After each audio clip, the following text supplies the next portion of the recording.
Vengo del futuro. Hubo un brote zombie de virus aterrador que terminó con el mundo tal como lo conocemos. Escucha mi advertencia.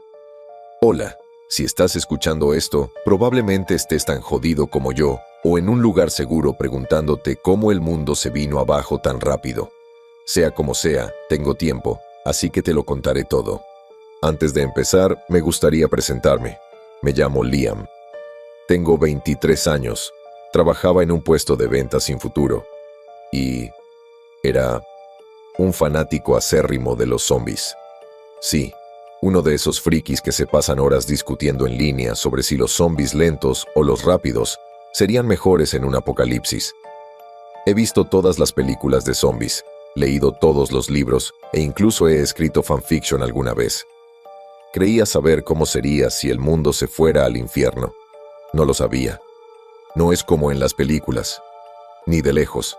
No hay un paciente cero claro, ningún científico heroico buscando una cura, ningún grupo de supervivientes que se mantenga unido para reconstruir. Es peor, mucho peor. Todo empezó con plantas, o con hongos. No lo recuerdo. Antes de que todo se fuera al garete, la vida estaba bien. No genial, pero bien. Me despertaba todos los días sobre las 9 de la mañana porque mi turno en la tienda empezaba a las 11. Mi trabajo era un asco. Reponer estanterías, limpiar derrames, lidiar con clientes maleducados. Pero pagaba las cuentas. Apenas. Mi apartamento no era gran cosa. Solo un apartamento de una habitación con tuberías que goteaban y una nevera que hacía un zumbido horrible. Pero era mi hogar. Volvía del trabajo, abría una cerveza y veía la película o serie de zombies que estuviera de moda. Tenía una rutina, ¿sabes? No era emocionante, pero era mía. Pasé mucho tiempo en línea, sobre todo en foros y subreddits dedicados a la historia de los zombies. Me encantaban los debates. ¿Podría haber un brote zombie? ¿Cuál sería la mejor arma? ¿Qué ciudad caería primero? Yo era ese tipo que lo tenía todo planeado. Mi kit de supervivencia para el apocalipsis. Era una mezcolanza de cuchillos, comida enlatada y botiquines de primeros auxilios metidos en una bolsa de lona debajo de la cama. Era mitad broma, mitad preparación seria porque, en el fondo, quería que sucediera. No en plan, que la gente muera es divertido, sino en plan, por fin, algo interesante. La primera vez que oí hablar de The Bloom fue en una publicación cualquiera en Reddit.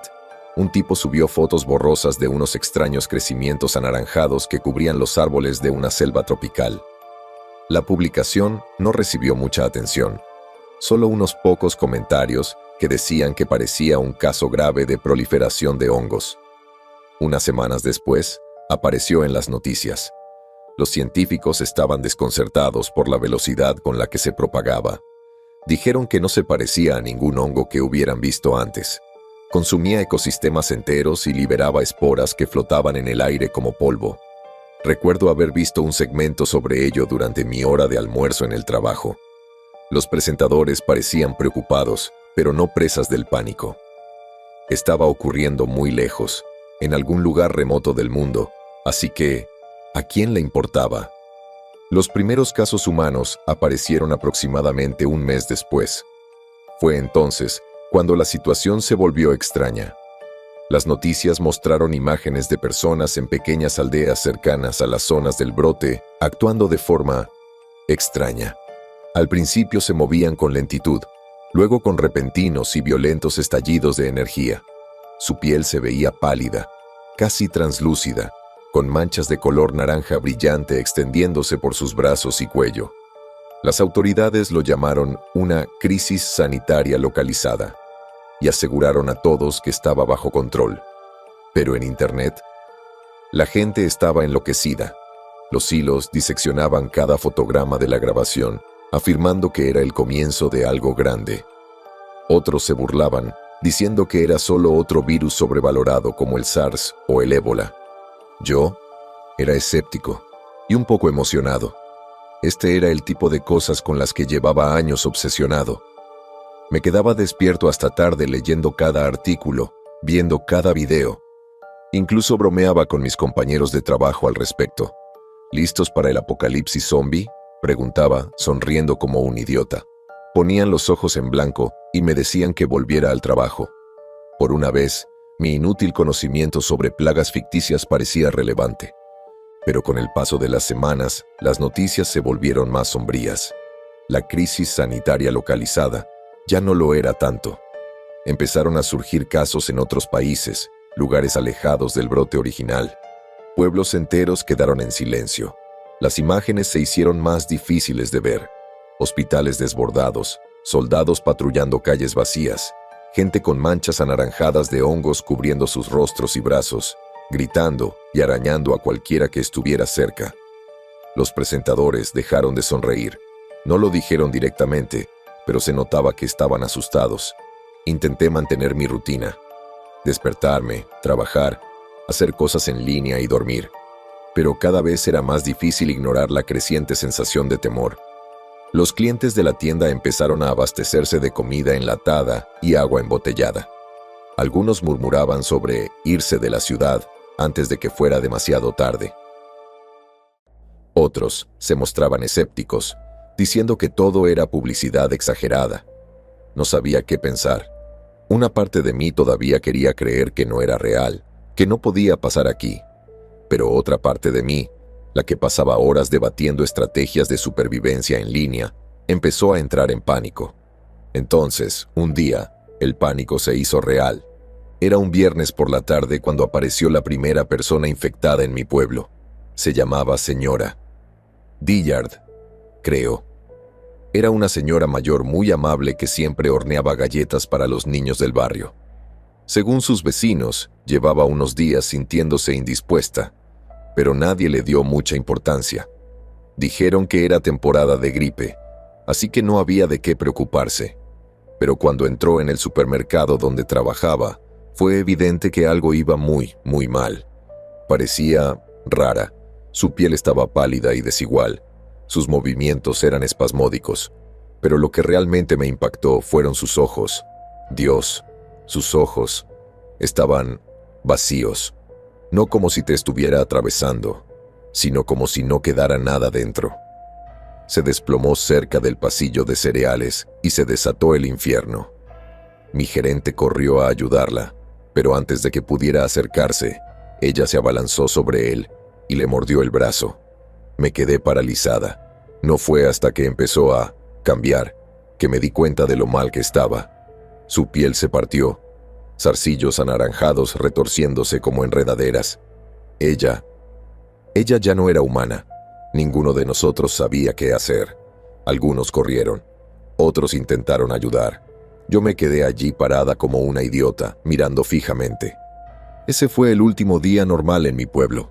Toda la tienda era un caos. Mi gerente, sangrando y gimiendo en el suelo, daba vueltas y vueltas a toda velocidad. Esos zarcillos naranjas crecían de él como malas hierbas, envolviéndose en sus brazos y piernas, latiendo como si tuvieran latido propio. Sus gritos no se parecían a nada que hubiera oído antes. Eran de esos que te atormentan en las pesadillas. La gente salió corriendo de la tienda, derribando expositores y atropellándose entre sí, intentando escapar desesperadamente. Los que se quedaron, los valientes o quizás los insensatos, intentaron pedir ayuda, pero la señal celular ya se estaba volviendo inestable. Las líneas estaban saturadas, o quizás algo peor estaba sucediendo. No lo sé, no me fui enseguida. No podía. Una parte de mí estaba paralizada por el miedo, pero otra parte sentía curiosidad. Había visto cosas así en las películas cientos de veces, pero esto era real, demasiado real. El simple olor, una podredumbre empalagosa mezclada con algo afilado y químico, me daba náuseas. ¿Y los sonidos? Ruidos húmedos y desgarradores mientras los zarcillos rasgaban la ropa y la carne, crujiendo como ramas secas al doblarse los huesos de forma impropia. Era horrible, y no podía apartar la mirada. Cuando por fin reaccioné, agarré mi mochila y salí corriendo.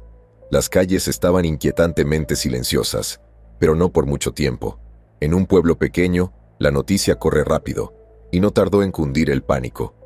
Se oían sirenas a lo lejos. Los coches tocaban la bocina mientras la gente intentaba huir, congestionando las carreteras principales.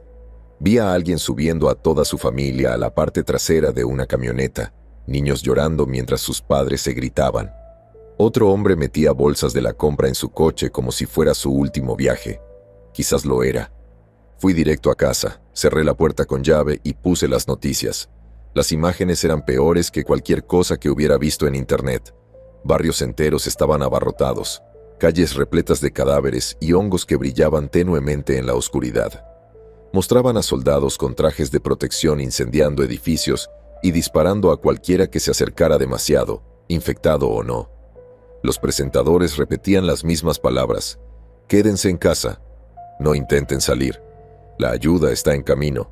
La ayuda no estaba en camino, al menos eso era lo que pensaba. Las siguientes horas fueron un borrón. Me gustaría decir que fui valiente, que me puse en marcha y empecé a prepararme para lo peor. Pero la verdad, me senté en el sofá, agarrando un bate de béisbol que había sacado del armario, y me quedé mirando la tele. Mi teléfono vibraba constantemente con mensajes de amigos y familiares. Algunos estaban asustados, otros furiosos. Algunos ya hablaban de atrincherarse o de intentar irse de la ciudad. Hice todo lo posible por tranquilizar a mis padres, que vivían en otro país, diciéndoles que todo estaba bien por ahora. ¿Qué más podía decir? Al anochecer se fue la luz. Ahí fue cuando me asaltó el verdadero miedo. Mi apartamento quedó sumido en la oscuridad. La única luz provenía del tenue resplandor naranja del exterior. Miré por las persianas y los vi, infectados, vagando por las calles, con movimientos espasmódicos y antinaturales. Algunos de ellos eran gente que conocía, vecinos, compañeros de trabajo, el dueño del restaurante de la calle. Todos habían desaparecido, reemplazados por estas cosas. El Bloom se los había llevado y se estaba extendiendo rápidamente. Durante los primeros días me quedé en casa, comiendo de lo que tenía en la nevera y la despensa. Oía gritos a lo lejos, disparos, alguna que otra explosión. A los infectados no parecía importarles el día ni la noche. Siempre estaban en movimiento, siempre buscando. A veces se detenían y crecían. Solo así puedo describirlo. Se desplomaban en el suelo, con zarcillos extendiéndose de sus cuerpos como raíces que se clavan en el pavimento. En cuestión de horas, esos zarcillos se convertían en enormes floraciones de hongos, liberando nubes de esporas al aire. Usaba mascarilla cada vez que me acercaba a una ventana, pero sabía que probablemente no tenía sentido. Después de aproximadamente una semana, el gobierno apareció. O al menos, eso parecía. Los helicópteros sobrevolaban la zona con estruendo, sus reflectores barriendo las calles. Llegaron camiones con soldados con equipo táctico completo y trajes de protección. Instalaron puestos de control y barricadas en cada intersección importante, y sus voces resonaban por los altavoces. Esta zona está en cuarentena. Permanezcan en sus casas. La ayuda está en camino. Por un instante sentí esperanza. Una esperanza real y tangible.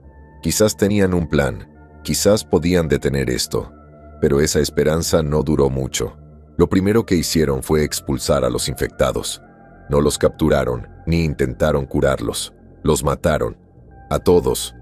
Desde mi ventana, observé cómo los soldados marchaban por mi calle, disparando a todo lo que se movía.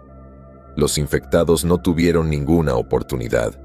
Algunos intentaron defenderse, con sus tentáculos atacándolos, pero los soldados fueron implacables. Las balas atravesaron la carne y los hongos, dejando las calles sembradas de cadáveres. Al principio, pensé que estaban haciendo su trabajo, conteniendo el brote, protegiendo a los no infectados y manteniendo la situación bajo control. Incluso me dio una sensación de alivio ver que se restablecía el orden. Pero esa sensación no duró mucho. Los soldados no estaban allí para rescatar gente. No estaban tocando puertas para repartir suministros ni para garantizar la seguridad de nadie. Se movían con precisión mecánica, derribando puertas sin previo aviso y sacando a la gente a rastras, estuvieran o no infectados. Era brutal y eficiente, como si obedecieran órdenes sin un ápice de humanidad. No se anunciaron, tocaron ni esperaron respuesta como esperaba. No, estos tipos no estaban allí para salvar a nadie. Iban armados con rifles, lanzallamas y explosivos. Si una casa parecía abandonada, entraban, registraban cada habitación y la marcaban con una X. Si encontraban a alguien, a cualquiera, los sacaban a rastras y los llevaban a una de sus zonas de cuarentena. Al principio, la gente tenía esperanza. Los soldados prometieron seguridad, comida y atención médica. Aseguraron que se estaba tratando a los infectados y que cualquiera que no presentara síntomas sería dado de alta tras un examen exhaustivo. Pero algo no cuadraba. Las personas que fueron llevadas a las zonas de cuarentena nunca regresaron. Lo noté primero con los vecinos 2 casas más allá. Los Peterson, una familia de 4, mamá, papá y sus 2 hijos adolescentes. Una mañana, los escoltaron fuera de su casa. Parecían asustados, pero aliviados de estar en manos de los militares. El papá incluso me saludó al salir. Pasaron los días y no los vi regresar. Luego, semanas. Su casa permaneció vacía, tapiada como todas las demás. Empecé a prestar más atención. Todas las personas que se llevaban los soldados, ya fueran enfermas o perfectamente sanas, simplemente desaparecían, para no ser vistas jamás. Nadie regresó con comida ni provisiones. Nadie regresó con historias sobre la seguridad de la zona de cuarentena. Quedó claro, las zonas no eran santuarios, eran algo completamente distinto. Decidí evitar a los militares a toda costa. Quedarme en mi apartamento ya no era una opción. Los soldados arrasaban los edificios y los infectados se volvían más audaces. Así que preparé mi mochila y empecé a moverme, manteniéndome en las sombras y evitando las calles principales. Cada vez que oía el estruendo de un vehículo militar o una orden por un megáfono, me escabullía. Los soldados no eran sutiles. Se movían en convoyes de camiones blindados y Humvees, con sus reflectores atravesando la oscuridad. Instalaron puestos de control en las intersecciones principales, obligando a los supervivientes a hacer fila para las inspecciones. Cualquiera que no obedeciera era fusilado en el acto. El resto fue subido a camiones y conducido a las zonas de cuarentena. Escuché susurros de otros supervivientes, aquellos que tuvieron la suerte de permanecer ocultos como yo. Hablaban de experimentos, de personas que estaban siendo utilizadas como sujetos de prueba para una cura. La idea me puso los pelos de punta. ¿Estaban diseccionando personas? ¿Les estaban inyectando el virus para estudiar sus efectos? La idea de acabar en una de esas mesas me impulsaba a seguir adelante. Una noche, me topé con un grupo de supervivientes escondidos en un almacén abandonado. Eran una docena, desde niños hasta ancianos. Habían improvisado un refugio decente, con lonas colgadas de las vigas y un pequeño alijo de provisiones. Me dejaron pasar la noche, aunque me dejaron claro que no se fiaban de los desconocidos. Me pareció justo. Entre el grupo había una chica más o menos de mi edad llamada Ellie. Tenía el pelo corto y oscuro y un ingenio agudo que la hacía parecer mayor de lo que era. Al principio se mantenía a distancia, como todos los demás. Pero con el tiempo empezamos a hablar. Al principio eran sobre todo cosas sin importancia. ¿Dónde estábamos cuando empezó el brote? ¿A quién habíamos perdido? ¿Qué extrañábamos más del mundo anterior? Me contó que estaba en la universidad cuando empezó el brote, estudiando biología. La única vez que saber sobre los hongos podría haber ayudado, y estaba atrapada en un dormitorio, dijo con una risa amarga. Empezamos a trabajar juntas en las misiones de suministro. Ellie era ágil y detectaba el peligro antes de que se convirtiera en un problema. Una vez, estábamos rebuscando en una tienda cuando oímos el sonido del ator de un infectado. Ese gruñido bajo y gutural que te ponía los pelos de punta. Me agarró del brazo y me llevó a la trastienda, llevándose un dedo a los labios mientras lo escuchábamos pasar. Mi corazón latía con fuerza, pero Ellie mantuvo la calma, con la mirada escudriñando la habitación en busca de otra salida. Cuando no hubo moros en la costa, me sonrió. Creo que fue entonces cuando empezó a gustarme. Con el paso de las semanas, Ellie y yo nos hicimos más amigas. Nos quedábamos despiertas por las noches, hablando en voz baja mientras los demás dormían. Me habló de su hermana pequeña, a quien no había visto desde que empezó el brote. Yo le hablé de mis padres, Tal vez lo lograron, dijo con voz suave. Martín, uno de los sobrevivientes mayores, se convirtió en una figura central del grupo. Era un hombre curtido y pragmático con un don para resolver problemas. Según él, su amigo trabajaba en logística para las zonas de cuarentena. No es lo que dicen, advirtió Martín una noche, mientras nos apiñábamos alrededor de un calentador improvisado.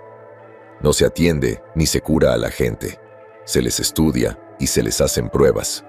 Mi amigo dijo que los soldados reciben órdenes de acorralar a cualquiera que puedan, enfermo o no. Y una vez que entras, no sales. Sus palabras provocaron escalofríos en el grupo. Algunos discutieron, diciendo que solo intentaba asustarnos. Pero en el fondo, creo que todos sabíamos que decía la verdad. Las zonas no se trataban de salvar a la gente, se trataban de control. Durante un tiempo, la vida en el almacén parecía casi estable. Teníamos un sistema. Martin y algunos otros reforzaron las barricadas y colocaron trampas alrededor del perímetro. Eli y yo continuamos con las misiones de suministro, trayendo en cada viaje lo justo para seguir adelante. Hubo discusiones, por supuesto. Algunos pensaban que deberíamos mudarnos, buscar un lugar más seguro, tal vez ir al campo. Otros insistían en que salir era un suicidio, que el almacén era lo mejor que podíamos conseguir. Una noche, la tensión estalló. Un hombre llamado Kevin, uno de los defensores más acérrimos de la permanencia, se enzarzó en una discusión a gritos con Sara, una mujer que quería irse. ¿Crees que esto es malo?, espetó Kevin. Allá afuera, es una sentencia de muerte. ¿Has visto lo que les pasa a las personas que se llevan los soldados? ¿Quieres meterte en eso? ¿Y qué pasa cuando los infectados no se encuentren aquí?, replicó Sara. ¿Crees que estas barricadas aguantarán para siempre? Somos presa fácil. Eli y yo intercambiamos una mirada. Habíamos estado teniendo la misma discusión en susurros a altas horas de la noche. Ella se inclinaba por irse, mientras que yo dudaba más. La idea de adentrarme en lo desconocido, con infectados y soldados a la vuelta de la esquina, me asustaba. Pero quedarme allí me parecía una bomba de relojería. Esa noche, Eli y yo volvimos a subir a escondidas a la azotea. La ciudad se extendía ante nosotros, oscura y silenciosa, salvo por algún que otro destello de movimiento allá abajo. No se equivocan, ¿sabes?, dijo en voz baja. No podemos quedarnos aquí para siempre. Lo sé, admití. Pero ¿a dónde vamos? ¿Qué queda ahí fuera? No respondió de inmediato. En cambio, se apoyó en mí, con la cabeza apoyada en mi hombro. No lo sé, dijo finalmente. Pero prefiero morir intentándolo que esperar a que nos llegue. Una semana después, los infectados nos encontraron. Empezó con los gemidos bajos y espeluznantes que resonaban por las calles vacías, seguidos por el enfermizo resplandor naranja que se extendía por los bordes del almacén. Llegaban en oleadas, chocando contra las barricadas que habíamos levantado. Luchamos como pudimos, pero fue inútil. Eran demasiados y demasiado rápidos. El grupo se dispersó, algunos intentando luchar, otros corriendo buscando cualquier salida. Eli y yo nos mantuvimos unidos, corriendo por el laberinto de pasillos. Llegamos a una pequeña habitación cerca de la parte trasera del almacén y cerramos la puerta de golpe. Los infectados golpeaban al otro lado. Sus gruñidos se hacían más fuertes a cada segundo. La habitación tenía 2 ventanas, una en el baño y otra en la sala de estar. Corrí a la ventana de la sala y la abrí de golpe, indicándole a Eli que me siguiera. ¡Vamos!, grité con voz temblorosa. Estaba justo detrás de mí, pero al llegar a la ventana, algo la agarró del tobillo. Gritó, arañando el marco con las manos mientras intentaba liberarse. ¡Ayúdenme!, gritó con voz desesperada. Me quedé paralizado. Mi instinto me decía que la ayudara, que la agarrara de los brazos y la ayudara a salir. Pero mi cuerpo no se movía. Estaba paralizado por el miedo. Quería ser un héroe. Quería salvarla. Pero no tuve el valor suficiente. Los ojos de Eli se clavaron en los míos, con una mezcla de miedo y traición reflejada en su rostro. «Por favor», gritó. Estaba furioso por mi propia cobardía. Quería alcanzarla, sacarla por la ventana y demostrarme a mí mismo que no era el tipo de persona que abandonaría a alguien en su momento de necesidad. Pero el peso de mi propio terror me contuvo. Su voz irrumpió de nuevo, más fuerte esta vez, suplicando: «Por favor, no me dejes». Me agarró, sus dedos rozando los míos por un instante, y luego la jalaron hacia atrás. Me giré y salté por la ventana, cayendo con fuerza al suelo. El impacto me provocó una punzada de dolor en las piernas, pero no me detuve. No podía detenerme. Detrás de mí, sus gritos se fueron apagando, ahogados por los gruñidos y el caos. Corrí hacia la oscuridad, y la imagen de su mano extendida se me quedó grabada en la mente. La culpa era un peso que sabía que llevaría el resto de mi vida. El mundo se desdibujaba a mi alrededor mientras corría. Me ardían las piernas y mis pulmones clamaban por aire, pero no me detuve. No podía detenerme. El almacén y todo lo que contenía, el caos, los infectados, los gritos de Ellie, se desvanecieron en la distancia. Mi corazón latía como un tambor de guerra, impulsándome hacia adelante, lejos del horror del que acababa de escapar. La noche era fría, pero el sudor empapaba mi ropa. Cada sombra parecía viva, cada ruido se amplificaba. No me atreví a mirar atrás. Para cuando finalmente aminoré el paso, el amanecer ya asomaba por el horizonte. Me encontré en un tramo desolado de carretera que salía del pueblo. Los edificios se fueron dispersando hasta que no quedaron más que campos vacíos a ambos lados. El silencio era casi tan opresivo como el caos del que acababa de huir. No era reconfortante. Era el tipo de silencio que hacía sentir como si el mundo mismo contuviera la respiración, esperando la siguiente tragedia. Me desplomé al borde del camino, soltando mi mochila y dejando que el aire fresco de la mañana me bañara. Me temblaban las manos. No sabía si era de cansancio, miedo o culpa. Me quedé allí sentado un buen rato, mirando el asfalto agrietado bajo mis pies. Mi mente repasaba la escena una y otra vez. La mano extendida de Ellie, su voz pidiendo ayuda, su mirada al dejarla. Me presioné la cara con las palmas, intentando bloquearlo, pero fue inútil. El recuerdo se me había grabado a fuego. Finalmente, me obligué a moverme. Quedarme ahí sentado no me serviría de nada. Hice inventario de lo que había conseguido antes de huir del almacén. Unas latas de comida, una botella de agua medio vacía, una linterna, un cuchillo y un botiquín de primeros auxilios. No era mucho. Definitivamente no lo suficiente para aguantar más de un par de días.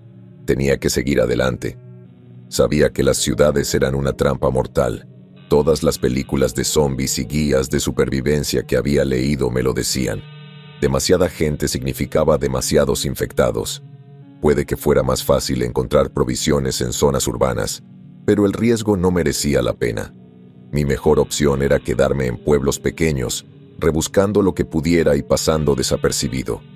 El camino se extendía ante mí, y empecé a caminar con las piernas pesadas, pero sin ganas de detenerme. Los primeros días fueron sencillos. Me mantuve en caminos secundarios y evité las carreteras principales, atento a cualquier movimiento. Asalté una gasolinera por el camino y compré unas bolsas de patatas fritas y un par de botellas de agua. El lugar ya estaba saqueado, con los estantes volcados y los cristales rotos, pero logré encontrar un par de cosas que había pasado por alto. Todo el tiempo, estuve atento a los gruñidos guturales de los infectados. Cada crujido del suelo, cada susurro del viento a través de las ventanas rotas, me aceleraba el pulso. Las noches eran lo peor. No podía arriesgarme a un incendio, así que dormía en el frío, con el cuchillo firmemente aferrado a la mano. Cada sombra fuera de mi refugio improvisado, ya fuera un coche abandonado o un granero derrumbado, parecía una amenaza.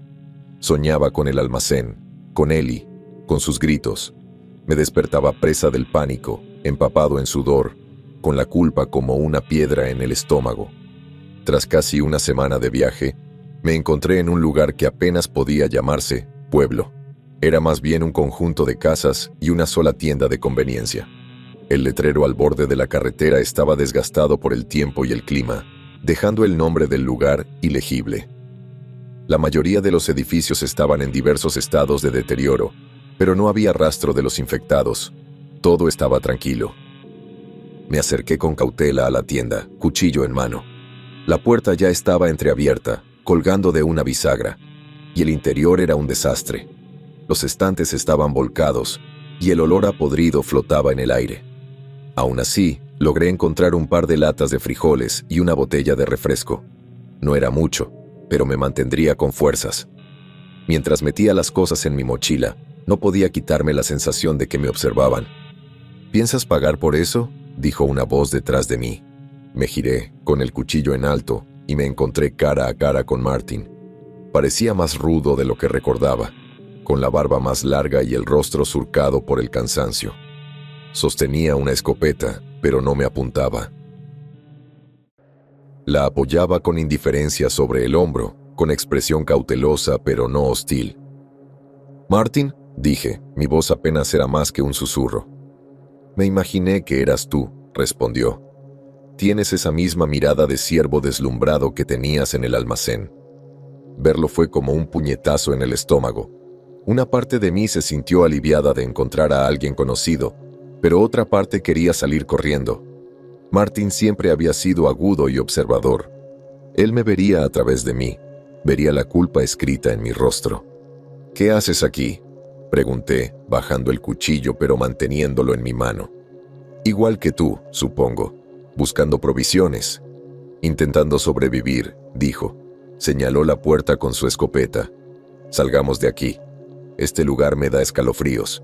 Caminamos en silencio un rato, yendo por las calles y callejones. Martin no preguntó por Ellie, y yo tampoco hablé del tema. El aire entre nosotros era denso, lleno de palabras no dichas. Finalmente, encontramos una casa abandonada que parecía lo suficientemente robusta como para refugiarnos allí durante la noche. Martin hizo la primera guardia mientras yo intentaba dormir un poco. A la mañana siguiente, por fin lo mencionó. «¿Ellie no sobrevivió?», preguntó en voz baja. Negué con la cabeza, incapaz de mirarlo a los ojos. No lo hizo. Martin no me presionó para que me diera detalles, pero percibí su juicio, aunque no lo dijera en voz alta. No lo culpé. Me juzgué a mí mismo con la misma severidad. Durante las siguientes semanas viajamos juntos. Martin era ingenioso, y su experiencia militar le daba una ventaja a la hora de sobrevivir. Me enseñó a poner trampas, a encontrar lugares seguros para dormir y a permanecer oculto. Evitamos las ciudades y nos quedamos en zonas rurales, buscando lo que pudiéramos en granjas abandonadas y restaurantes de carretera. Pero el mundo no se estaba volviendo más seguro. Los infectados se propagaban y la presencia militar se volvía más opresiva. Vimos convoyes de camiones llenos de sobrevivientes dirigiéndose a las zonas de cuarentena, con el rostro inexpresivo por el miedo. Las advertencias de Martin sobre las zonas resonaban en mi cabeza. Una vez que entras, no sales. Y le creí. Un día nos encontramos con un grupo de supervivientes escondidos en una vieja iglesia.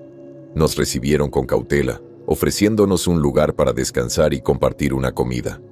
Entre ellos se encontraba un hombre que afirmaba haber escapado de una de las zonas de cuarentena. Su historia era escalofriante.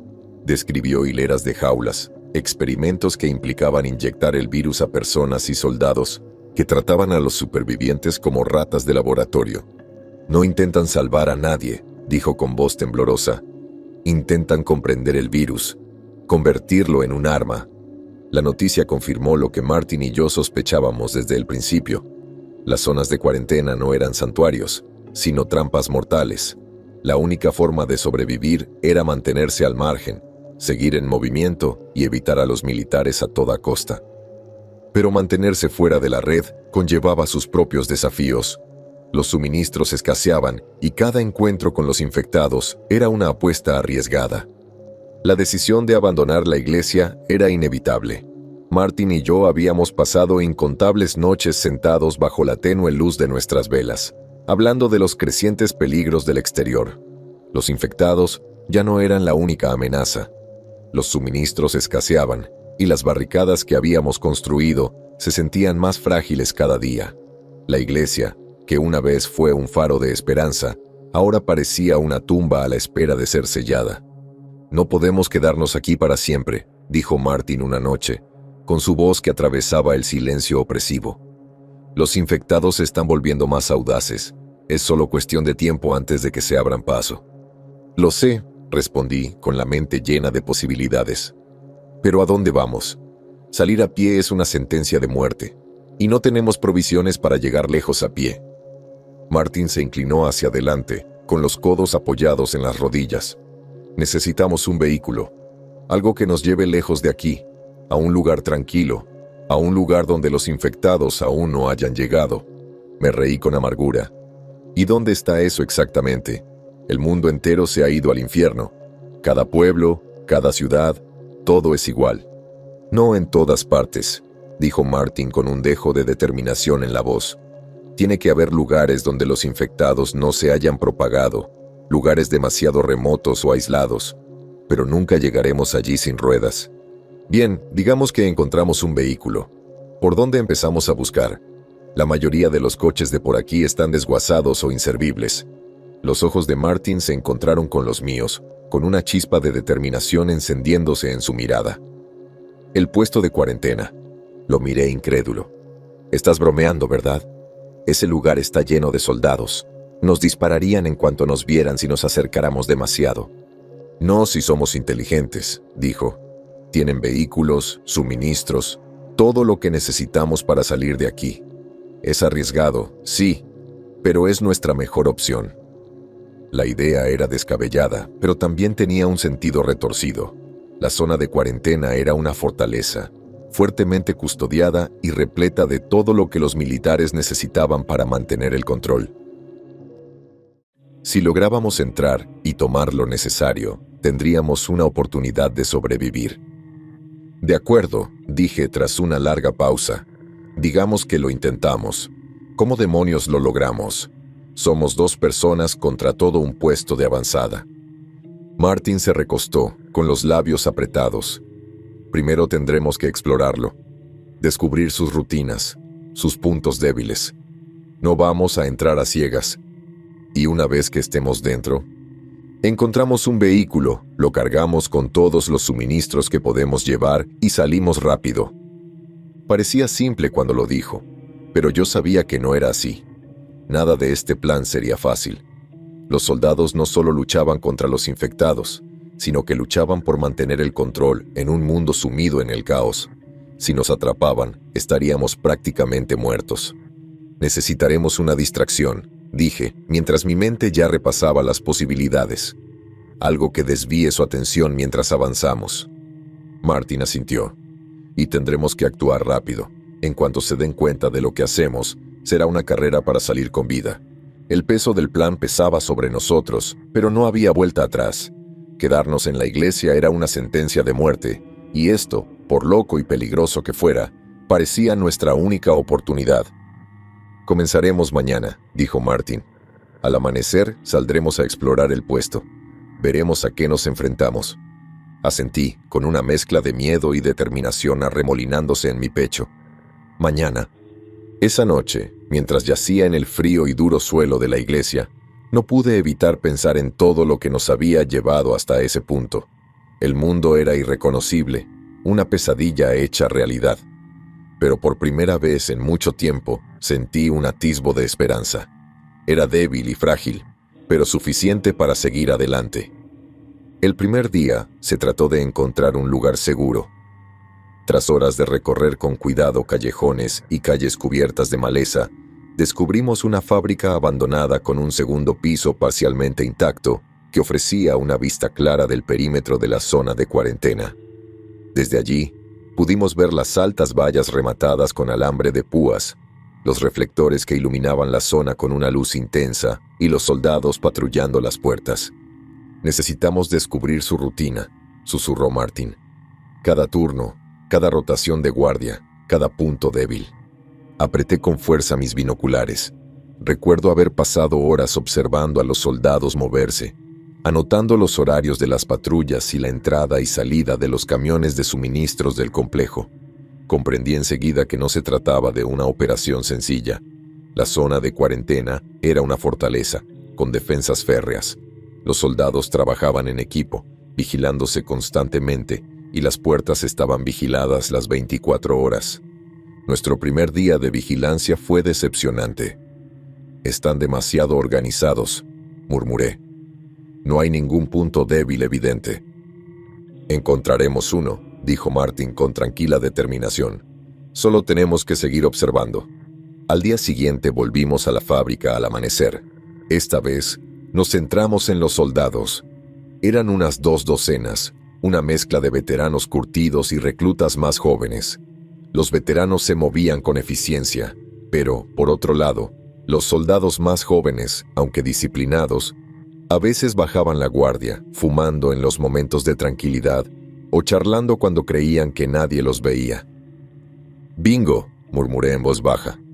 «Los más jóvenes son el punto débil. Si vamos a crear una distracción, tendrá que ser durante su turno», señaló Martin. «Incluso si logramos pasar junto a ellos, ¿cómo lidiaremos con los demás?», pregunté. «Lo resolveremos», dijo Martin, aunque su tono delataba su propia incertidumbre. «Por ahora, seguimos observando». Para el tercer día, nuestras provisiones escaseaban peligrosamente. Las comidas consistían en galletas rancias y sorbos de agua, y nuestras energías menguaban. Aún así, seguimos adelante, regresando a la fábrica al amanecer y quedándonos hasta el anochecer. Mi libreta estaba llena de información, horarios de patrulla, actividad en la puerta y cualquier suceso inusual. Nos dimos cuenta de que los camiones de suministros llegaban todas las tardes sobre las 6 de la tarde, y un equipo de soldados inspeccionaba su carga antes de permitirles entrar.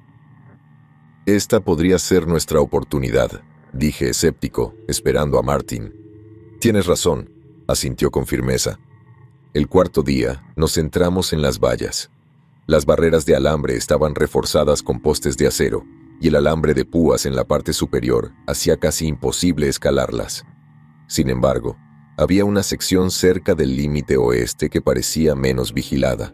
Los focos de esa zona parpadeaban ocasionalmente, lo que indicaba un posible punto ciego. «Si podemos cronometrar bien, quizá podamos pasar por allí», sugerí, aunque mi voz carecía de confianza. Martin negó con la cabeza. «Es demasiado arriesgado. Estaríamos expuestos demasiado tiempo».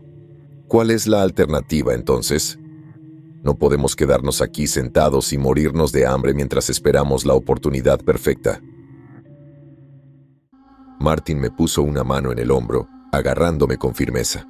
«Lo resolveremos, pero precipitarnos solo nos matará». Para el quinto día, la desesperación comenzaba a pasar factura.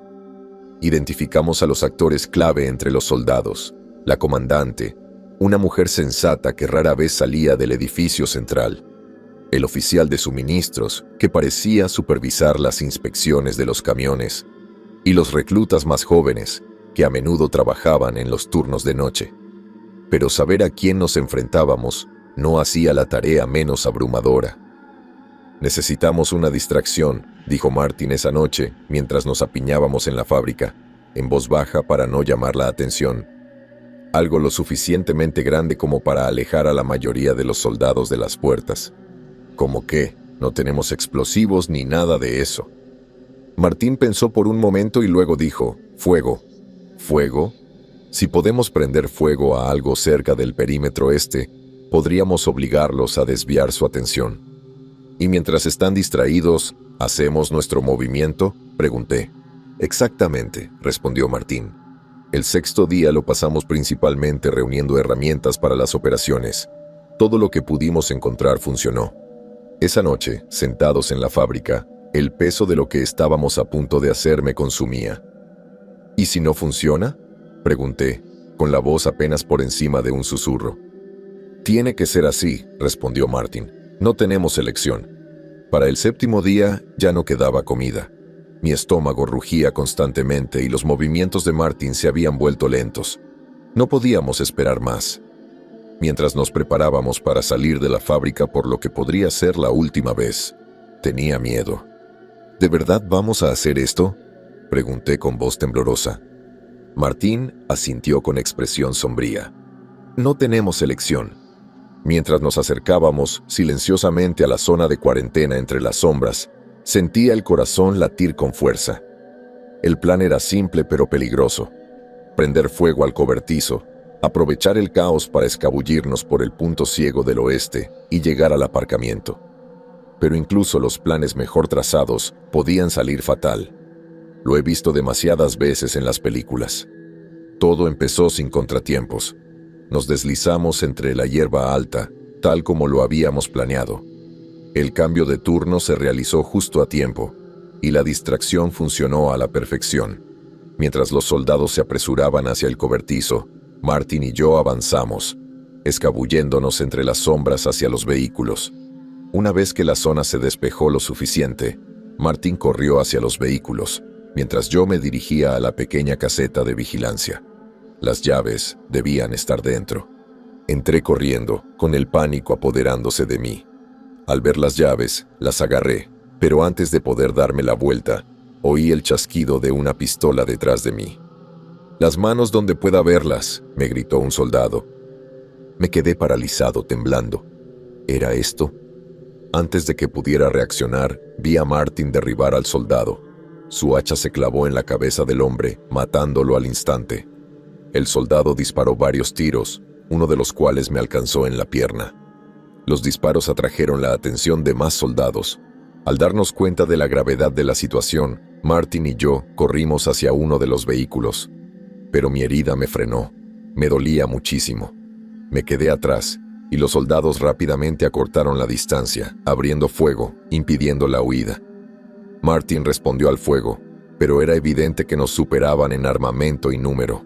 Los soldados seguían avanzando. Recuerdo que Martin me miraba mientras yo intentaba frenéticamente curarme la pierna. «Oye, chico, por favor sobrevive».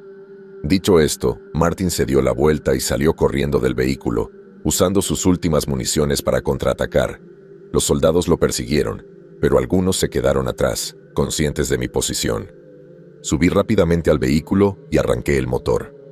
Con la oportunidad que Martin me había dado, no podía permitirme dudar. Pisé a fondo el acelerador y avancé, obligando a los soldados a apartarse de un salto. Atravesé las puertas a toda velocidad. Apenas logré llegar, y me alejé a toda velocidad, con lágrimas en los ojos. El camino se extendía interminable ante mí, una cinta de asfalto agrietado que atravesaba un paisaje desolado. No me atreví a mirar atrás. El retrovisor solo reflejaba oscuridad y el tenue resplandor de la zona de cuarentena que se alejaba tras mí. Me temblaban las manos al aferrarme al volante, y cada bache del camino me provocaba una nueva punzada de dolor en la pierna herida. La sangre empapaba el vendaje improvisado que me había puesto. Solo un trozo roto de mi camisa y el olor a cobre impregnaba el aire dentro del vehículo. Los faros del vehículo iluminaban el inquietante y abandonado mundo que se extendía ante mí. Coches calcinados se alineaban al borde de la carretera, con la carrocería oxidada, como fantasmas de una vida que se había derrumbado hacía mucho tiempo. Edificios con las ventanas rotas permanecían en silencio, con sus interiores envueltos en sombras.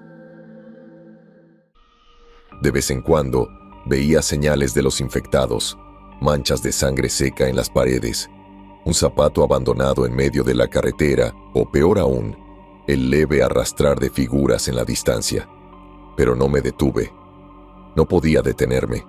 Conduje durante horas, quizá días. El tiempo había perdido todo sentido. Cuanto más avanzaba, más silencioso se volvía el mundo. Ni disparos, ni gritos, ni gruñidos. Solo el zumbido del motor y el latido de mi corazón en mis oídos. El silencio era casi peor que el caos. Me sentía solo.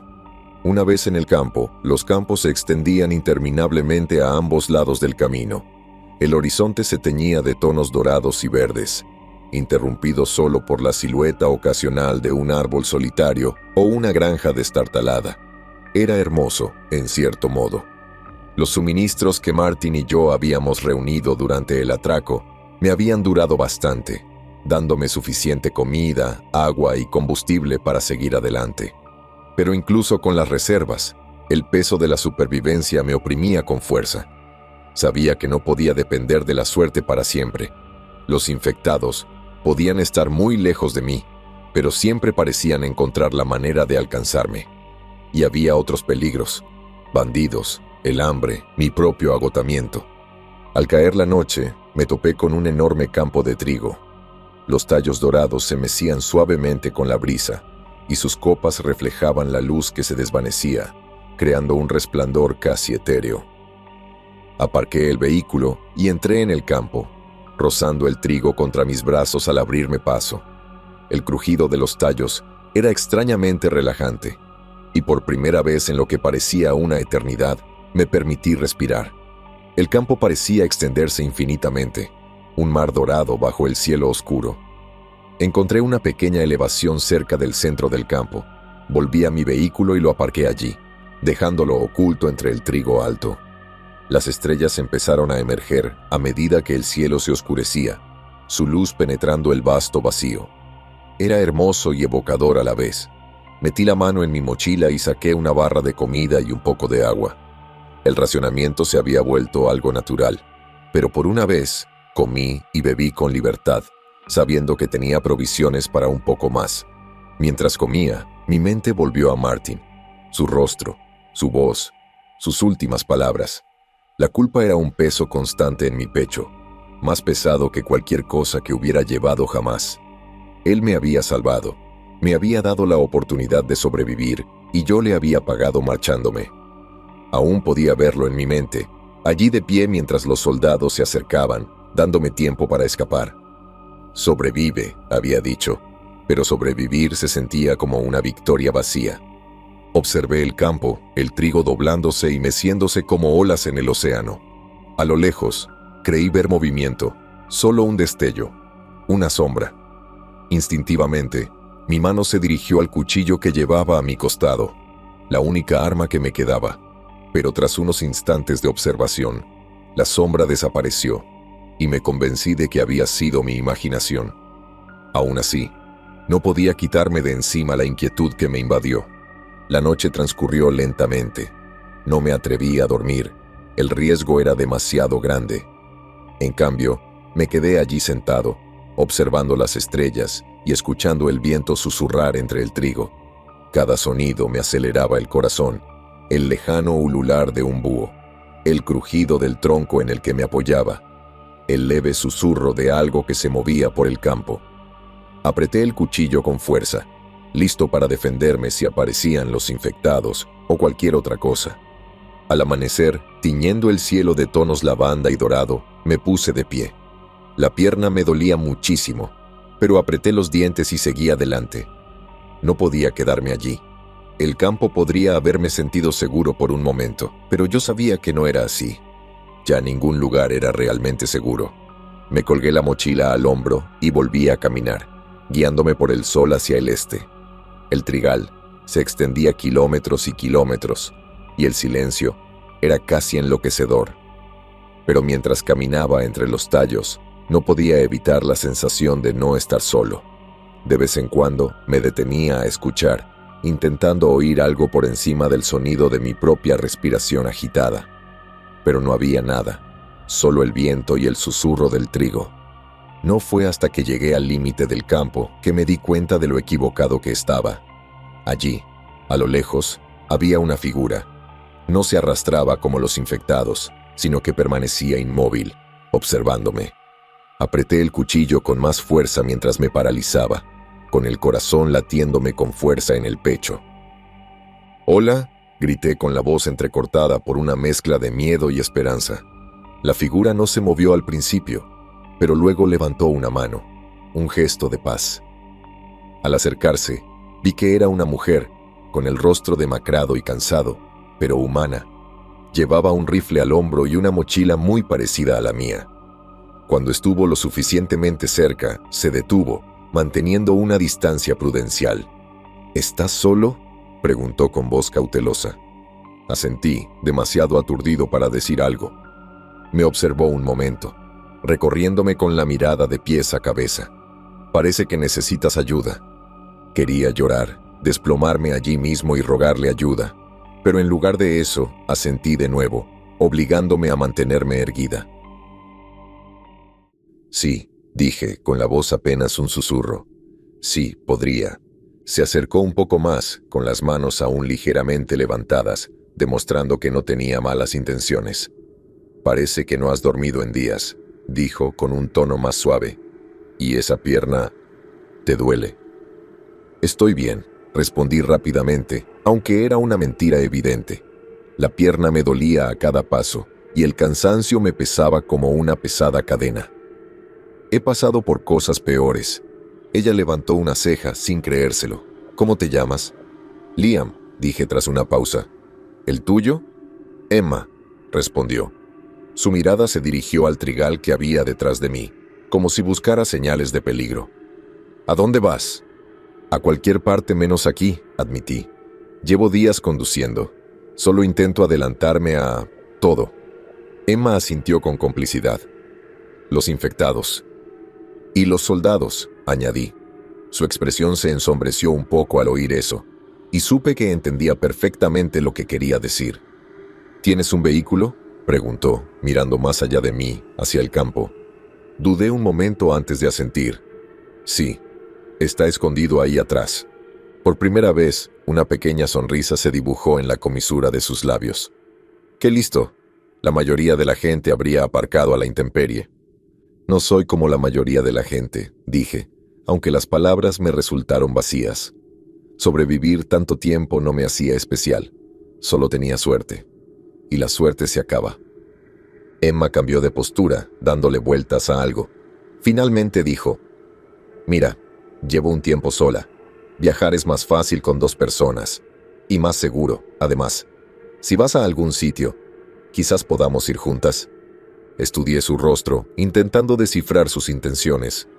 Parecía tan cansada y desesperada como yo, pero había firmeza en sus ojos, una determinación que no había sido completamente extinguida por esta pesadilla de mundo. «Sí», dije, sorprendiéndome incluso a mí mismo por lo rápido que acepté. «Podemos seguir juntos». Regresamos al vehículo, avanzando con cautela entre el trigo. Emma tenía una agudeza especial, escudriñando constantemente nuestro entorno en busca de amenazas. Cuando llegamos al vehículo, soltó un silbido bajo. «¿De verdad saliste de la zona de cuarentena con esta cosa?» «No fue precisamente fácil», dije, intentando mantener la voz serena. Los recuerdos del sacrificio de Martin aún estaban demasiado presentes. «Pero sí, lo hice». Emma me miró, probablemente intuyendo que había algo más, pero no insistió. En cambio, se subió al asiento del copiloto y dejó el rifle sobre su regazo. «Vámonos entonces. Cuanto más tiempo nos quedemos en un mismo sitio, más probable es que algo nos encuentre». Asentí y encendí el motor. El vehículo cobró vida con un rugido, y por un instante sentí una sensación de seguridad. Condujimos hacia el este, siguiendo el sol naciente. Pasamos por campos, bosques, alguna que otra casa o granero destartalado. Reinaba un silencio inquietante, un silencio que resultaba antinatural. Al principio, Emma y yo no hablamos mucho. El peso de la supervivencia pendía entre nosotras, pesado y tácito. Pero a medida que avanzaban los kilómetros, el silencio se volvió insoportable. «Entonces», dije, rompiéndolo, «¿cómo lograste mantenerte con vida aquí afuera?» Emma me miró con una sonrisita burlona en los labios. «Soy ingeniosa. Crecí cazando con mi padre, así que sé manejar un rifle. Y no confío fácilmente en nadie, lo cual ayuda». Asentí, apretando el volante con más fuerza. «¡Qué listo!» «¿Y tú?», preguntó, reclinándose en el asiento. «Pareces haber pasado por un infierno». Solté una risa amarga. Podría decirse que sí. Tenía a alguien conmigo, un amigo. Intentábamos sobrevivir juntos, pero... Mi voz se fue apagando y negué con la cabeza, incapaz de terminar la frase. Emma no me presionó. En cambio, miró por la ventana con expresión sombría. «Todos hemos perdido a alguien». Condujimos en silencio un rato después de eso, con la conversación cargada entre nosotros. Pero a medida que el sol ascendía, calentando el mundo a nuestro alrededor, el ánimo empezó a cambiar. Emma empezó a señalar pequeños detalles. Un halcón volando en círculos a lo lejos, un grupo de flores silvestres que crecían junto a la carretera. Era la primera vez en semanas que notaba algo más que la constante amenaza de muerte. Horas después, mi teléfono vibró. El sonido me sobresaltó tanto que casi frené de golpe. Saqué el teléfono del bolsillo y miré la pantalla con incredulidad. Notificaciones, docenas. Tenía cobertura. «¿Qué demonios?», murmuró Emma sacando su teléfono. Tenía la misma cara de asombro. «Llevo meses sin señal». Salimos de la carretera y aparcamos cerca de un grupo de árboles. Por primera vez en lo que parecía una eternidad, abrí mis mensajes, mis redes sociales, mi correo electrónico. La mayoría de las notificaciones eran viejas, mensajes de hace meses y alertas de noticias que habían estado esperando. Pero algunas eran nuevas. Uno me llamó la atención: transmisión de emergencia. La coalición de la ONU despliega ayuda en zonas no afectadas. «Mierda», susurré mientras leía el titular. «¿Qué pasa?», preguntó Emma, inclinándose para mirar mi pantalla. Le mostré el mensaje. Abrió los ojos de par en par. «¿Crees que es real?». «¿Ayuda?». «Eso podría significar que otros lugares siguen funcionando». «Quizás», dije, con la voz teñida de esperanza y duda a partes iguales. «O podría ser solo una falsa esperanza. Propaganda para tranquilizar a la gente».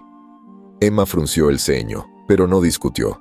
En cambio, revisó su teléfono, leyendo todo lo que encontró.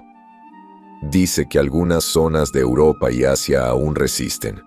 Zonas fortificadas, brotes mínimos. Quizás no sea tan grave en todas partes». La idea era casi insoportable. Durante tanto tiempo, la supervivencia había sido mi única prioridad. La idea de que aún pudiera haber lugares donde la vida continuara, donde la gente no solo intentara sobrevivir, sino que realmente viviera, me parecía imposible. Pero si existía alguna posibilidad, valía la pena descubrirlo. «¿Qué te parece?», preguntó Emma en voz baja. «¿Nos dirigimos a alguna de estas zonas? ¿Buscamos un lugar seguro?». Me quedé mirando la pantalla. Las notificaciones parpadeaban como pequeños faros de esperanza. Por primera vez en mucho tiempo, sentí algo más que miedo o desesperación. Sentí una posibilidad. «Sí», dije finalmente con voz firme. Y así, de repente, el horizonte ya no parecía tan vacío. Emma y yo nos quedamos sentadas en el coche durante lo que parecieron horas, con la pantalla de mi teléfono brillando en la penumbra, mientras revisábamos artículo tras artículo, notificación tras notificación. La chispa inicial de esperanza que tenía empezó a desvanecerse rápidamente. Con cada línea que leía, esa esperanza se marchitaba, reemplazada por una sensación de temor asfixiante. Nuestro país estaba en cuarentena, completamente aislado del resto del mundo. Fronteras cerradas, sin vuelos, sin barcos, sin salida ni entrada. Las medidas de emergencia se habían implementado hacía meses, pero los detalles apenas se estaban filtrando. La razón era simple y brutal. La infección estaba demasiado extendida aquí. El resto del mundo había decidido que éramos una causa perdida. Hasta que no se erradicara a todos los infectados, nadie vendría a ayudar. Me quedé mirando las palabras, incapaz de procesarlas. Me temblaban las manos y sentía la bilis subirme a la garganta. Ni entrada ni salida. La frase me daba vueltas en la cabeza. Emma se inclinó, pálida, mientras leía por encima de mi hombro. «Liam, esto no puede ser. No pueden dejarnos morir aquí». «Pero sí», dije con voz hueca. Sentía un nudo en la garganta, como si el peso de la verdad me estrangulara. «Estamos solos». Durante un largo instante, ninguno de los dos dijo nada. El silencio en el vehículo era ensordecedor, roto solo por el leve zumbido del motor. Apreté el teléfono con fuerza. La funda de plástico crujió bajo la presión. Toda esa esperanza, todos esos sueños de encontrar un refugio seguro más allá de esta pesadilla, se desvanecieron en un instante. La comprensión fue asfixiante. Emma finalmente rompió el silencio. «Tenemos que seguir adelante. Busca un lugar seguro donde podamos pensarlo bien». Asentí, aturdido, guardando el teléfono en el bolsillo. Sentía una opresión en el pecho, como si alguien le hubiera atado una roca. Giré la llave y el motor rugió. El sonido fue un pequeño consuelo, un recordatorio de que al menos el vehículo seguía funcionando. Regresamos a la carretera, rumbo al este una vez más. Emma intentó charlar un par de veces, preguntándome sobre mi vida antes de que todo se fuera al diablo, pero apenas pude responder. Mis pensamientos eran un caos, revoloteando con imágenes del sacrificio de Martin, el almacén y ahora la certeza de que no había escapatoria. Sentía que mi cordura pendía de un hilo. El paisaje exterior empezó a cambiar de nuevo. Los campos llanos dieron paso a colinas ondulantes y zonas de denso bosque.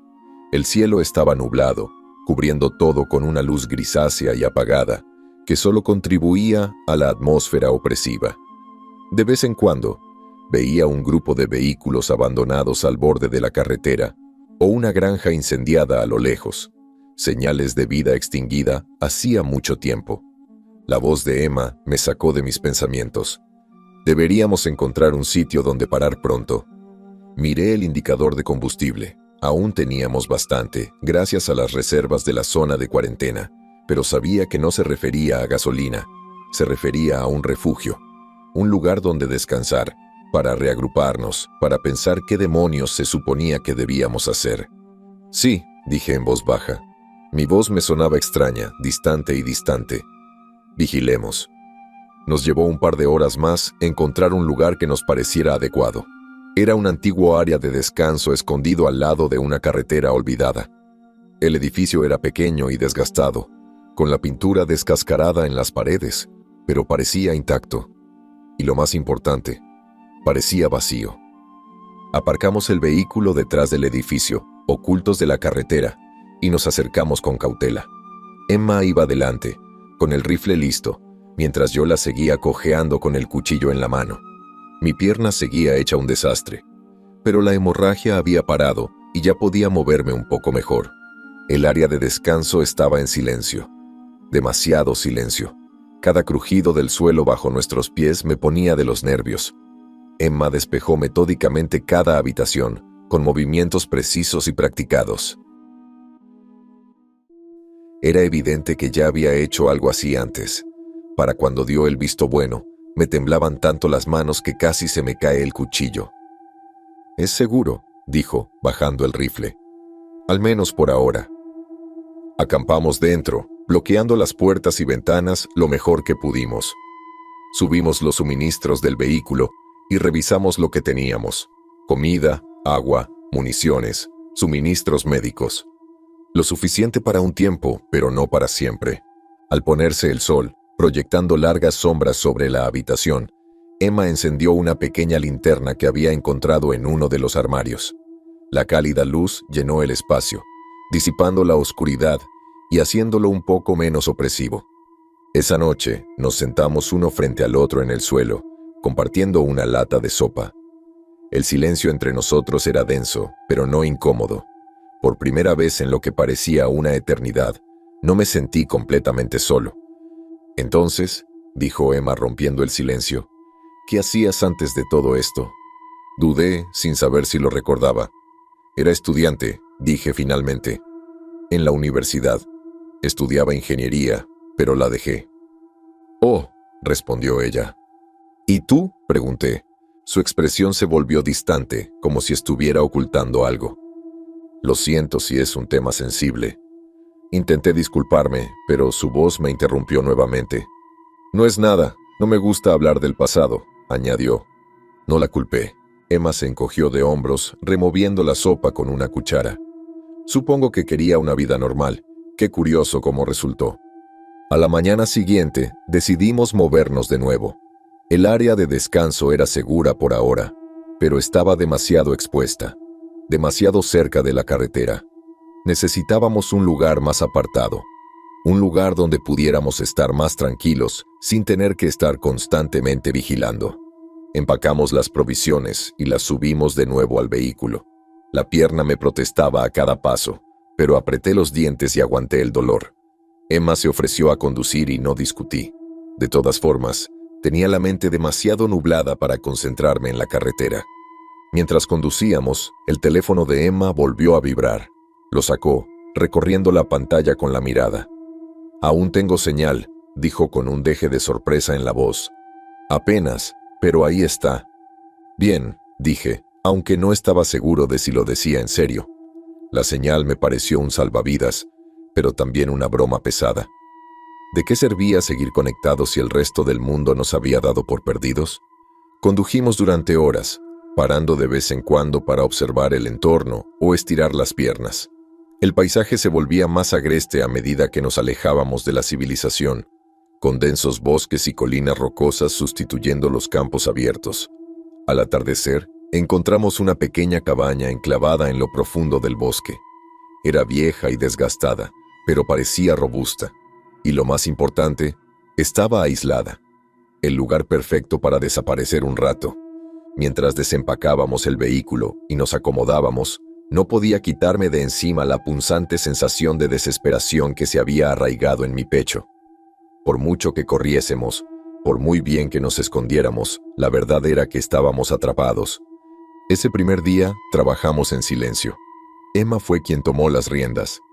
Usó unas herramientas destartaladas que habíamos encontrado antes para clavar tablones en las ventanas, mientras yo salía a recoger piedras para bloquear la puerta.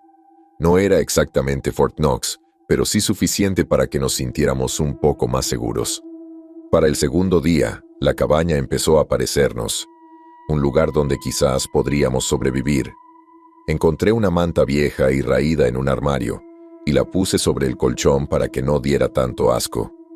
Emma armó un tendedero cerca de la estufa para secar nuestra ropa mojada. Incluso encontramos una pequeña radiotransistor en un estante. No captaba nada más que estática, pero la dejé encendida de todos modos. Ese leve zumbido era mejor que el silencio. Al tercer día me desperté más temprano para revisar la zona en busca de leña, asegurándome de que no hubiera ningún infectado ni ningún otro superviviente husmeando. Emma se quedó atrás y organizó nuestras provisiones. También se le daba bien.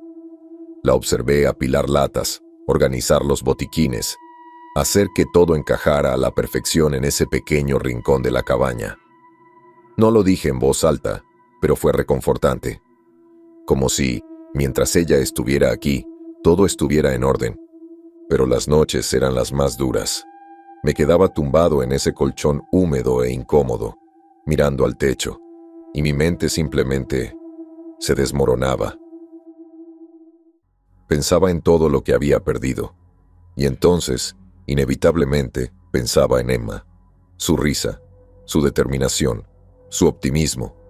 Debería haberme hecho sentir mejor, pero en cambio, era como un peso que me oprimía el pecho. No sabía por qué.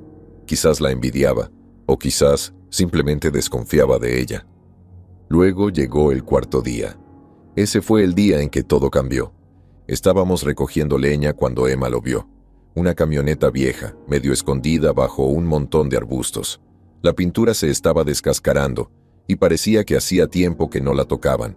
Emma prácticamente corrió hacia ella, con la cara iluminada como la de un niño en Navidad. Me quedé atrás, observando la zona en busca de cualquier señal de peligro. Las viejas costumbres son difíciles de erradicar. Cuando abrió las puertas traseras, nunca olvidaré el sonido que hizo. Un pequeño jadeo, mitad incredulidad, mitad alegría. Dentro había cajas de comida enlatada, agua embotellada, cinta adhesiva, suministros médicos, incluso un par de armas. También había mantas y ropa, y un cartón polvoriento de café instantáneo que hizo reír a carcajadas a Emma. Era la primera vez que la veía sonreír así en días. ¿Puedes creerlo?, dijo con la voz entrecortada mientras rebuscaba entre los suministros. Es como si nos hubiéramos ganado la lotería. Me permití sonreír, solo un poco. Por primera vez en mucho tiempo me sentí normal. Pasamos el resto de la tarde descargando el camión y transportando todo de vuelta a la cabaña. Tardamos horas, pero no importó. Teníamos provisiones para semanas, tal vez incluso meses. Teníamos un techo. Estábamos lejos de los infectados. Y por una vez, no estaba completamente solo. Para cuando metimos todo dentro, el sol se ponía y el cielo era una increíble mezcla de naranja y rosa. Emma tarareaba una melodía que no reconocí mientras apilaba las latas en hileras ordenadas. Me apoyé en la pared y la observé. Parecía tan feliz, tan a gusto. Era contagioso. Todo va a estar bien, dijo mirándome a los ojos. Lo tenemos controlado, Liam. Asentí, pero no podía quitarme esa sensación del estómago. Quería creerle de verdad, pero algo dentro de mí me gritaba que no era tan sencillo. Nunca es tan sencillo. Esa noche, comimos sopa instantánea junto a la estufa y bebimos el primer café caliente que había tomado en meses. Por un rato, sentí que no solo sobrevivíamos, sino que vivíamos. Una vez que me acosté en ese colchón esa misma noche, todos esos pensamientos oscuros no volvieron, y por fin pude dormir en paz. El quinto día empezó como la mayoría.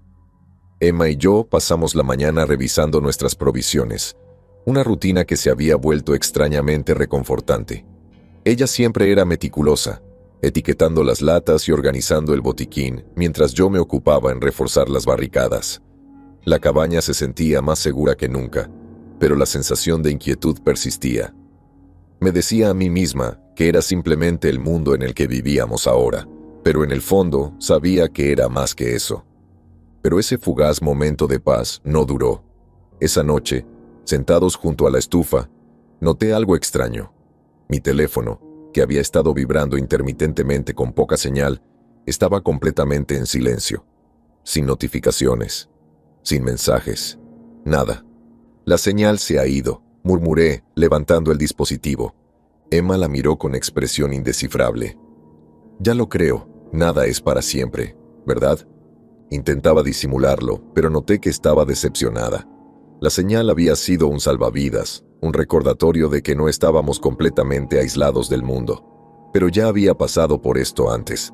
Desde que empezó el brote, las cosas solían desaparecer justo cuando te acostumbrabas. Lo lograremos, dije, más por ella que por mí. Esa noche me quedé dormida con el sonido del viento sacudiendo las paredes de la cabaña. El fuego de la estufa crepitaba suavemente, proyectando sombras danzantes por la habitación. Por primera vez en mucho tiempo me sentí casi feliz, pero esa sensación no duró. Me desperté con el ruido de algo cayendo al suelo. El corazón me dio un vuelco al incorporarme, observando la habitación en penumbra. Las llaves de mi coche brillaban en el suelo, cerca de la puerta. Fue entonces cuando la vi. Emma estaba de pie junto a la puerta, con una mochila al hombro y un rifle en la mano. Se me heló la sangre al darme cuenta. Intentaba irse. No solo se iba, se llevaba las provisiones, el vehículo, todo por lo que Martin y yo habíamos luchado. Emma, dije con voz ronca. Se quedó paralizada, girándose para mirarme. Tenía los ojos muy abiertos y el rostro pálido. Liam, no es lo que parece. ¿En serio? Me puse de pie, con las piernas temblorosas.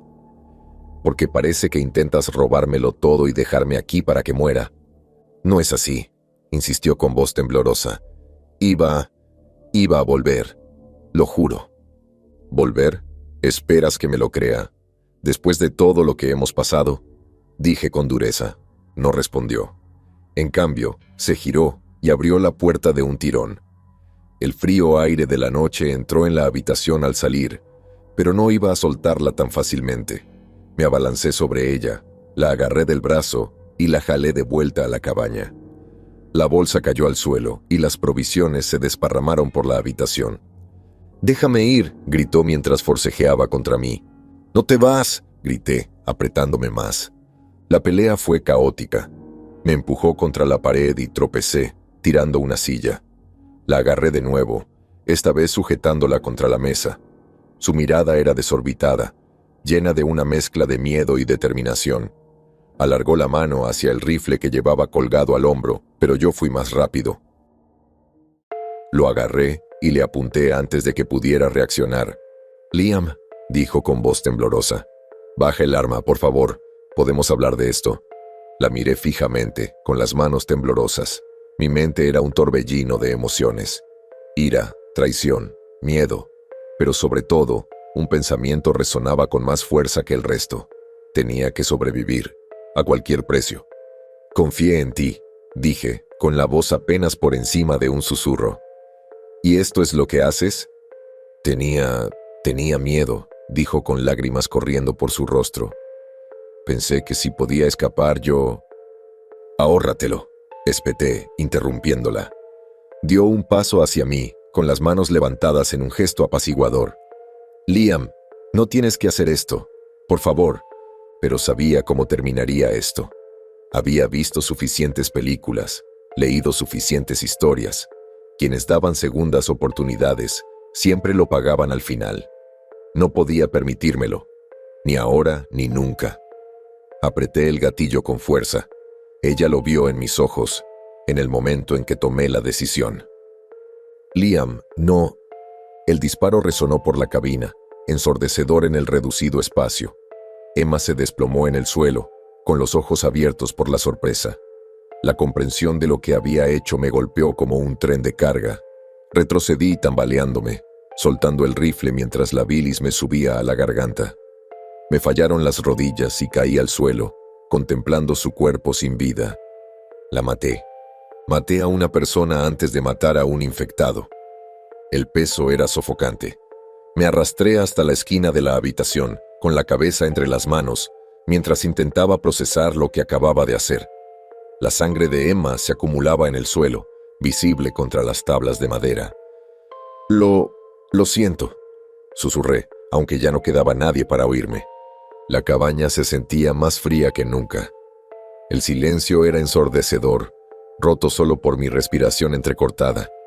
Había sobrevivido. ¿Pero a qué precio? 4 días. Habían pasado 4 días desde que el cuerpo de Emma yacía inmóvil en el suelo de la cabaña, y aún no la había enterrado. Cada vez que pensaba en cavar un hoyo, me paralizaba. No era culpa, no del todo. Era miedo. Miedo de que el sonido de la pala al golpear la tierra resonara demasiado fuerte en la quietud.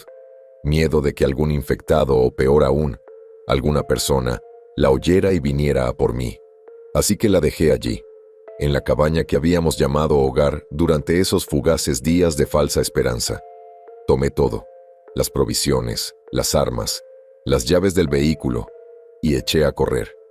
No miré atrás. No podía. La cabaña era un capítulo que tenía que cerrar, como todo lo demás. El camino se extendía ante mí como una cicatriz en la tierra, serpenteando entre bosques y campos, y cada kilómetro me alejaba más de la cabaña y me hundía aún más en el aislamiento. Las provisiones que Emma y yo habíamos reunido pesaban más de lo debido, como si cargaran con el peso de lo que había hecho. El vehículo era ahora mi salvavidas, un capullo metálico que me protegía de los horrores del mundo exterior. Conduje sin rumbo, con el zumbido del motor como única compañía, hasta que el indicador de combustible bajó tanto que me puso nervioso. No podía seguir viajando para siempre. Necesitaba un lugar donde asentarme, al menos por un tiempo. Un lugar seguro, un lugar tranquilo. Los infectados no eran el único peligro. Los humanos eran igual de impredecibles, y no podía permitirme otra confrontación. No después de Emma. Finalmente, la encontré. Una casa, escondida al final de un largo camino de tierra, rodeada de arbustos y árboles altos. Parecía abandonada, con las ventanas oscuras y la pintura descascarada en las paredes. Pero no podía arriesgarme, y hasta cómo se peinaba su cabello eran... La primera regla de supervivencia es nunca dar nada por sentado. Que un lugar parezca vacío no significa que lo esté. Aparqué el vehículo a una buena distancia y me acerqué a pie, agachándome y en silencio. La puerta estaba cerrada con llave, pero las ventanas no. Me colé dentro, arma en mano, y comencé a despejar la casa habitación por habitación. La sala estaba vacía. Había un sofá cubierto de polvo y una mesa de centro llena de revistas viejas. La cocina seguía igual, los platos aún en el fregadero, los armarios abiertos, pero sin señales de vida. Recorrí los pasillos, revisando cada armario y rincón. Cada crujido del suelo me aceleraba el corazón, pero seguí adelante. La última habitación estaba arriba, al final del pasillo. La puerta estaba cerrada, y algo en ella me revolvió el estómago. Apreté el arma con más fuerza y la abrí, preparándome para lo que pudiera encontrar. El olor me impactó primero, el hedor nauseabundo e inconfundible de la descomposición. Entonces lo vi. Un hombre, desplomado contra la pared del fondo, con una pistola aún aferrada en su mano esquelética. La mancha de sangre en la pared detrás de él me dijo todo lo que necesitaba saber. Suicidio. Probablemente llevaba muerto semanas, quizá meses. El tiempo suficiente para que el cuerpo se descompusiera, pero no tanto para que verlo perdiera el impacto. Tenía más o menos mi edad. Eso fue lo que más me impactó. Su ropa, su complexión, incluso su peinado, era como ver un reflejo distorsionado de mí mismo. Lo miré fijamente durante lo que me pareció una eternidad, incapaz de moverme. Aquí era donde terminaba el camino para gente como nosotros, ¿no? Solos en algún rincón olvidado del mundo, con solo una pistola y el eco de nuestros propios pensamientos como compañía. Quise apartar la mirada, pero no pude. No hasta que vi la laptop sobre el escritorio junto a él. A diferencia del resto de la habitación, estaba limpia, sin polvo, y la luz lateral parpadeaba. Tenía corriente, y de alguna manera había señal, aunque mi teléfono no la había captado. No toqué el cuerpo. No me atreví. En cambio, agarré la laptop y la bajé. La casa estaba vacía y serviría de refugio. Barraqué las puertas y ventanas lo mejor que pude y acampé en la sala. Las provisiones que había sacado de la cabaña llenaron los armarios, pero la laptop me llamaba. Estaba sobre la mesa de centro, con la pantalla brillando tenuemente en la penumbra. La encendí y esperé a que arrancara.